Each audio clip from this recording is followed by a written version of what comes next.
Morning student. आज का हमारा टॉपिक है गेज। गेज क्या होता है? गेज मास प्रोडक्शन में जब कार्य होते हैं, कल कारखानों में जो कार्य होते हैं, पार्ट्स का निर्माण किया जाता है, तो वहाँ पे पार्ट्स को चेक करने के लिए हमें वर्नियर कैलिपर, माइक्रोमीटर, स्केल और अधिक सूक्ष्मता से मेजरमेंट करने के लिए हमें कैलिपर्स की ज़रूरत पड़ती है, जिसकी सहायता से मेजरमेंट करने के लिए हमें पढ़े लिखे कुशल कारीगर की आवश्यकता होती है, जो बहुत मुश्किल होता है। तो ऐसे टाइम पे एक निश्चित साइज़ में और कम समय में और आसानी से निश्चित साइज़ पाने के लिए जो मेजरमेंट टूल बनाया गया है उसको कहते हैं गेज। गेज एक इंस्पेक्शन टूल है। तो गेज एक इंस्पेक्शन टूल है और इसके प्रयोग से बहुत ही कम समय में हम पार्ट्स का निश्चित साइज चेक कर लेते हैं। इंट्रोडक्शन।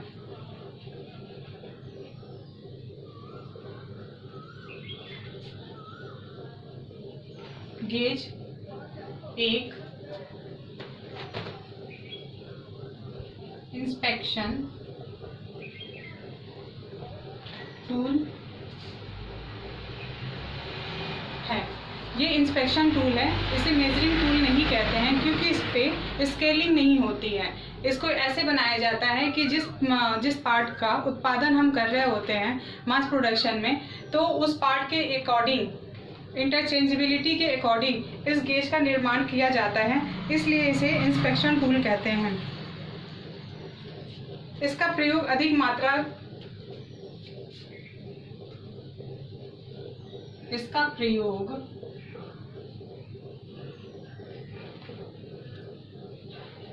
मात्रा में उत्पादन कार्य हेतु किया जाता है। तो गेज क्या है? गेज एक इंस्पेक्शन टूल है जिसका प्रयोग वर्कशॉप में अधिक उत्पादन के लिए किया जाता है। गेज का मटेरियल क्या होता है? ये किन मटेरियल से बना होता है? मटेरियल ऑफ गेज मतलब किस मटेरियल का गेज बनाया जाता है? तो गेज बना होता है एलॉय स्टील का,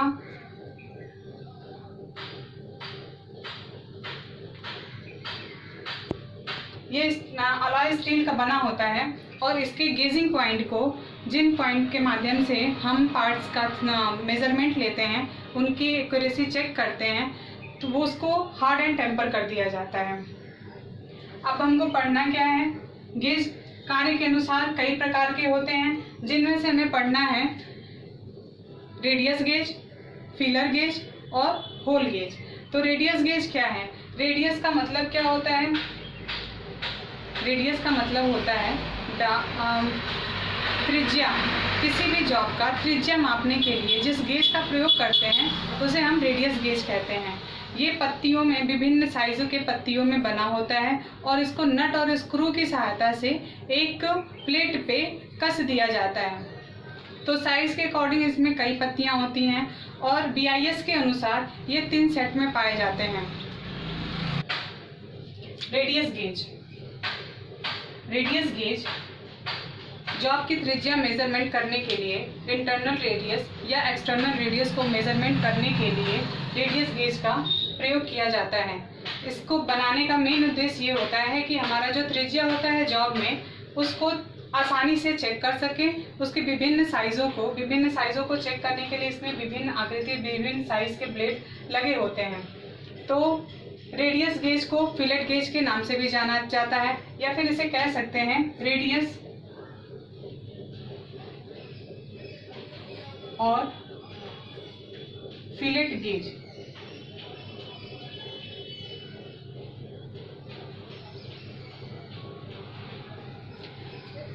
ये कई साइज की पत्तियां इस होल्डर में नट और स्क्रू की सहायता से फिक्स की गई हैं। जो इस साइज का गेज की पत्ती है, इसके द्वारा हम इंटरनल रेडियस को चेक करते हैं और इस दूसरे पत्ती की सहायता से हम आउटर रेडियस का चेक करते हैं। ये सेट में तीन सेट में पाई जाती हैं according to BIS, Indian bureau standard, BIS के अनुसार। क्रम संख्या 1, 2, 3 सेट में पाया जाता है। सेट का साइज होता है 0.6 से 0.8 और ये 2 पत्तियों का सेट होता है। दूसरा सेट है 1 से 6 तक, 1 से 6 तक 1 mm से 6 mm तक। तो इसका जो साइज है, पत्तियों का साइज है वो लिया जाता है 1 mm, 1.2 mm, 1.6, 2, 2.5, 3, 4, 5, 6 इस साइज की पत्तियां रेडियस गेज में फिट होती हैं। तीसरा सेट है, तीसरे सेट में 8 से 25 mm की पत्तियां होती हैं। 8 से 25 mm, 8, 10, 12, 14, 16, 18, 20, 22, 25 ये साइजों की पत्तियां रेडियस गेज में पाई जाती हैं। अगला आपका है फीलर गेज। दूसरा हमारा है फीलर गेज। फीलर गेज को थिकनेस गेज या फिर क्लियरेंस गेज भी कहते हैं। फीलर गेज थिकनेस और क्लियरेंस गेज के नाम से भी जाना जाता है।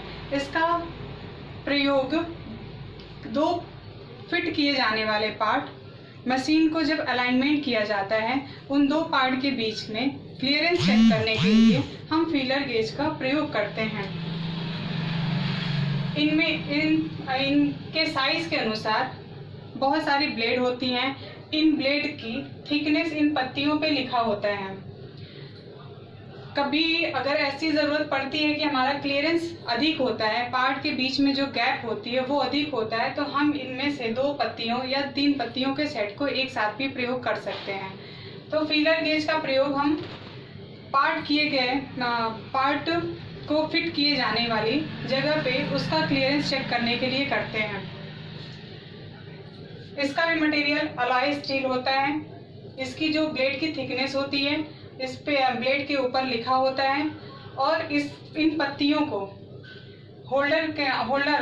एक होल्डर पे स्क्रू नट की सहायता से टाइट की गई रहती है। BIS के अनुसार ये 7 सेट में पाए जाते हैं। 7 सेट में इनके अलग अलग साइज नंबर इन पत्तियों पे लिखे होते हैं। तो 7 सेट किसके अकॉर्डिंग? BIS के अकॉर्डिंग टू BIS 7 सेट पाए जाते हैं। पहले सेट में 3, 0.3, 0.4, 0.5, 0.6, 7, 8, 9 और 1 mm तक की पत्तियों का सेट होता है। दूसरे में 9 ब्लेड की संख्या, ये है आपका ब्लेड का संख्या, ये है आपका क्रम संख्या और ये है पत्तियों का सेट, कितने पत्तियों पे कौन कौन से साइज पाए जाते हैं। तो क्रम संख्या 1 में 8 ब्लेड होती हैं और उनके जो साइज हैं वो 0.3, 0.4, 0.5, 0.6, 7, 8, 9 और 1 mm के होते हैं। दूसरे सेट में 9 पत्तियां होती हैं जिनमें 3 के 2, 4 के 2, 5 के 2, 6, 7 और 9 की सेट होते हैं। तीसरा सेट है जिसमें 16 पत्तियां होती हैं। ये भी पॉइंट के बाद आपका 1, 15, 2, 25, 3, 35, 4, 45 और 5 इन साइजों में इनका सेट बना होता है। चौथा सेट है जिसमें 11 पत्तियां होती हैं। 11 पत्तियों का साइज होता है 0.3, 4, 5, 6, 7 और 1, 15, 2, 3, 4, 5 ये साइज हैं जो ब्लेड की थिकनेस होती हैं, ब्लेड की थिकनेस को दर्शाती हैं। इनको आप अपने नोटबुक में नोट कर लीजिएगा और नोट्स आप बनाते रहिए। तो फीलर गेज क्या होता है? फीलर गेज होता है क्लियरेंस गेज, जिसे क्लियरेंस गेज भी कहते हैं। क्लियरेंस का मतलब होता है पार्ट के बीच में जो गैप होता है उस गैप को मेजरमेंट करना। जो क्लियरेंस होता है उसको मेजरमेंट करने के लिए हम क्लियरेंस गेज का प्रयोग करते हैं, जिसको हम फीलर गेज और थिकनेस गेज के नाम से भी जानते हैं। अगला हमारा टॉपिक है, अगला जो गेज है वो है होल गेज। नेक्स्ट और गेज में स्मॉल होल गेज है। स्मॉल होल गेज का वर्ग क्या है? ये यहाँ पे जो डायग्राम बना हुआ है ये स्मॉल होल गेज का क्रॉस सेक्शन है। इसमें देख लेते हैं कि इसके पार्ट कौन होते हैं और ये कार्य कैसे करता है। तो स्मॉल होल गेज में जो इसका सिरा होता है, यहाँ पे ये बॉल नुमा आकृति होती है, बॉल्स लगे होते हैं। इन यहाँ ये बॉल्स लगे होते हैं। बाहरी जो ट्यूब होता है उसको हम ट्यूब बोलते हैं। बाहरी जो खांचा होता है वो ट्यूब होता है। ट्यूब के अंदर प्लंजर लगा होता है और फिर यहाँ पे ये थिम्बल है, बाकी ये हैंडल को जब रोटेट करते हैं तो ये बॉल्स खुल जाता है। और इसको चेक करने के लिए हम किसी भी डाया के अंदर अंदरूनी डाया का माप लेने के लिए स्मॉल होल गेज का प्रयोग किया जाता है। इस गेज को हम वर्टिकल में लेके होल के बीच में डालते हैं और अंदर का डाया मेज़रमेंट करने के लिए हम हैंडल को रोटेट करते हैं। जब यहाँ से यह हैंडल रोटेट होता है तो बॉल्स खुलते हैं। बॉल्स खुल के जो डाया का सिरा है उसको स्पर्श करता है और स्पर्श करने के बाद हम इनको निकाल लेते हैं, जिसको हम फीलिंग कहते हैं। फीलिंग से फील करते हैं कि इस बॉल्स ने डाया के दोनों सिरों को स्पर्श कर दिया है। इसको निकालने के बाद हम माइक्रोमीटर या वर्नियर कैलिपर की सहायता से इसकी रीडिंग ले लेते हैं। तो ये होता है स्मॉल होल गेज। ये इंटरनल डाया को मेजरमेंट करने के लिए प्रयोग में लाया जाता है। इसे अधिकतर मैक्सिमम जो साइज़ हम मेजरमेंट कर सकते हैं वो है 12.7 और जो मिनिमम साइज़ हम मापते हैं वो 3.2 है। तो आज हमने गेज में 3 गेज पढ़े, जिसमें पहला था आपका रेडियस गेज। रेडियस गेज में आप जानते हैं कि रेडियस बाहरी और इंटरनल 2 होता है। तो दोनों रेडियस को चेक करने के लिए एक ही सेट में ब्लेडों के माध्यम से बनाया गया एक पूरा सेट होता है, जिसको हम रेडियस गेज कहते हैं। और उसकी सहायता से हम बहुत आसानी से कम समय में इंटरनल रेडियस और एक्सटर्नल रेडियस को चेक कर सकते हैं। दूसरा था फीलर गेज। फीलर गेज को क्लियरेंस गेज और थिकनेस गेज भी कहते हैं। उसकी सहायता से हम जॉब में 2 पार्ट के बीच में क्लियरेंस को आसानी से मेजरमेंट कर सकते हैं। तीसरा और लास्ट है small hole gauge. Small hole gauge का काम होता है जो हमारा डाया पाइप होता है उसके अंदर में इस गेज को इंसर्ट करके और इंटरनल डाया लेने के लिए स्मॉल होल गेज का प्रयोग किया जाता है। स्मॉल होल गेज का मिनिमम साइज 3.2 और मैक्सिमम साइज 12.7 तक लिया जाता है। तो आज का क्लास आपका ख़त्म होता है। इसके अगले क्लास में हम पढ़ेंगे